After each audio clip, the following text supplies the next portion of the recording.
வணக்கம் நண்பர்களே, ஜெர்சா கிச்சன் சேனல்ல இன்னைக்கு நம்ம மோட்டிச்சூர் லட்டு ரொம்பவே ஈஸியான முறையில எப்படி செய்யலாம்னு சொல்லி பார்க்கலாம். இது செய்யறதுக்கு அதிக டைம் ஆகாது, சற்று நம்ம செய்து முடிக்கலாம். இதோட டேஸ்ட் ரொம்பவே சூப்பரா இருக்கு. வாங்க இதை செய்யலாம்.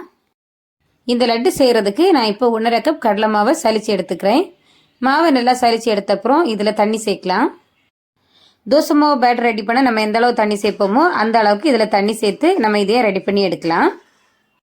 இந்த மாதிரி ஒரு கன்சிஸ்டன்சியில் மிக்ஸ் பண்ணி எடுத்துக்கோங்க. இப்போ நம்மளோட பேட்டர் ரெடி ஆயிடுச்சு. இனி எண்ணெய் நல்லா சூடானதும் இதை எந்த ஷேப்லனாலும் ஊற்றி எடுத்துக்கோங்க. இந்த லட்டை செய்கிறதுக்கு நம்ம எந்த ஒரு ஜல்லிக்கரண்டி எதுவுமே யூஸ் பண்ணலை. ஜஸ்ட் இந்த மாதிரி மாவு கோரி இதில் ஊற்ற போகிறோம், அவ்வளோதான். அந்த ஜல்லிக்கரண்டி நம்ம யூஸ் பண்ணும்போது நம்ம இதை செய்யறதுக்கு அதிக டைம் ஆகும். இதுக்கு அதிக டைம் ஆகாது, சீக்கிரமே நமக்கு ரெடியாகும் கிடைக்கும். இதே ரொம்ப நல்லா நம்ம ஃப்ரை பண்ணி எடுக்க வேண்டாம், கொஞ்சம் சாஃப்டாக இருக்கணும். அப்போ அந்த சாஃப்ட்னஸ் தான் நம்ம லட்டுக்கு ஒரு நல்ல ஒரு ஸ்ட்ரக்சர் கொடுக்கும். இப்போ இது ரெடி ஆயிடுச்சு. இதை போலவே எல்லா மாவையும் நம்ம ஃப்ரை பண்ணி எடுக்கலாம்.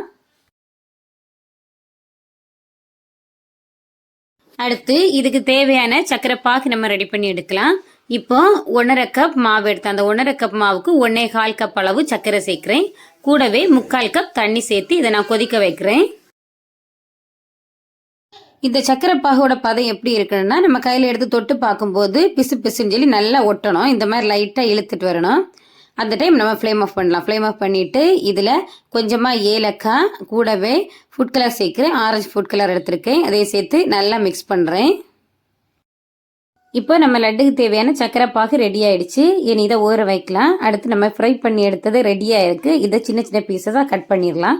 மிக்சி ஜாரில் சின்ன சின்ன பீசஸாக கட் பண்ணி போடுங்க. கட் பண்ணி போட்டுட்டு இதை நம்ம பல்ஸ் மோடில் போட்டு தான் இப்போ அரைச்சி எடுக்க போகிறோம். நம்ம மொத்திச்சூர் லட்டு செய்கிறதுனால அது வந்து சின்ன சின்ன பபிள்ஸ் மாதிரி தான் இருக்கும். இந்த ஷேப் வந்து நமக்கு பெர்ஃபெக்டாக இருக்கும். இனி இதை நம்ம இந்த சக்கரை பாவில் கொட்டலாம். எல்லாத்தையும் இந்த மாதிரி கொட்டின அப்புறம் இதை நல்லா மிக்ஸ் பண்ணலாம். ஒரு வாட்டி நல்லா மிக்ஸ் பண்ண அப்புறம் இதில் கொஞ்சமாக பாதாம் எல்லாம் ஸ்லைஸாக கட் பண்ணி வச்சுருக்கேன், அதே இதில் சேர்க்குறேன். கூடவே 1 டேபிள் ஸ்பூன் நெய் சேர்க்குறேன். இது வந்து ஒரு நல்ல மனம் கொடுக்கும். அதுக்காக நெய்யை சேர்த்து ஒரு வாட்டி கூட நல்லா மிக்ஸ் பண்ணிக்கலாம்.